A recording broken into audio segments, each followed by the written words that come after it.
Normer och gener har ingen betydelse för ett nyfött barn. Du kan få en nära relation till ditt barn från start oavsett om ni delar gener eller inte och om du har burit barnet eller inte.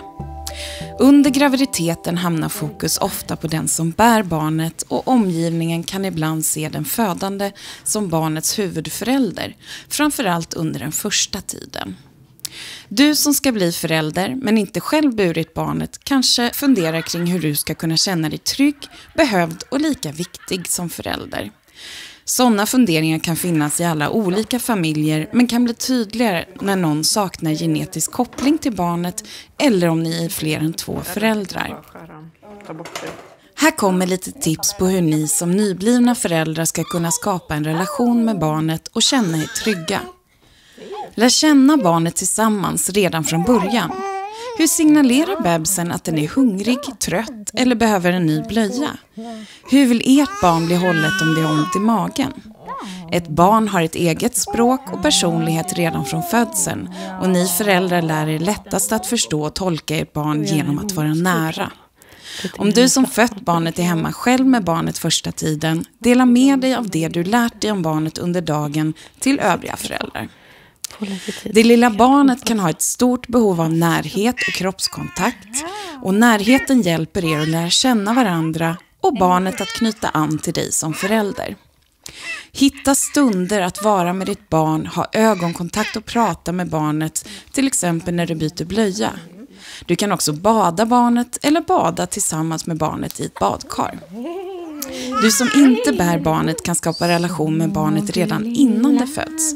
Du kan till exempel sjunga för barnet eller prata med det redan när det ligger i magen.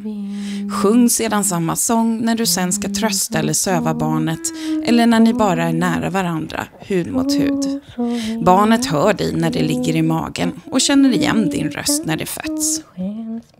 Visa omvärlden att det är ditt barn. Hitta trygghet i att ha eget ansvar för ditt barn under stunder. Du kan vara den som tar barnet till BVC, den som svarar på frågor om barnets mående och utveckling. Våga hävda din roll som förälder till barnet när ni träffar familj, släktingar och vänner.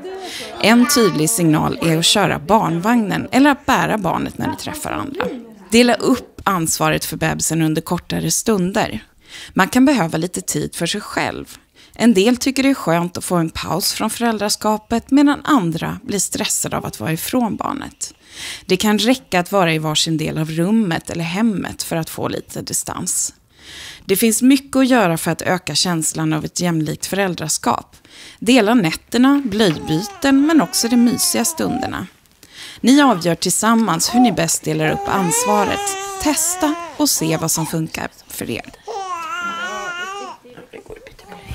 Du som inte ammar eller matar barnet kan ge närhet och trygghet. Du kan vara med barnet när som helst mellan amningarna. Var gärna med vid amning för att dela stunden med och stötta den som ammar. Ni vuxna kanske känner varandra väl i relation, men nu ska ni också lära känna varandra som föräldrar. Det är en ny roll i livet och det är svårt att veta innan hur ni kommer reagera eller känna. Sätt ord på det som skaver och era olika behov. Du som förälder har en egen relation med barnet. Hitta tid att vara tillsammans och prata om hur ni kan stötta och ge varandra utrymme. Ni kommer att så småningom landa i era roller som föräldrar och det går att bli en trygg förälder även om man inte varit den som burit barnet. Fortsätt prata med varandra och glöm inte bort er relation.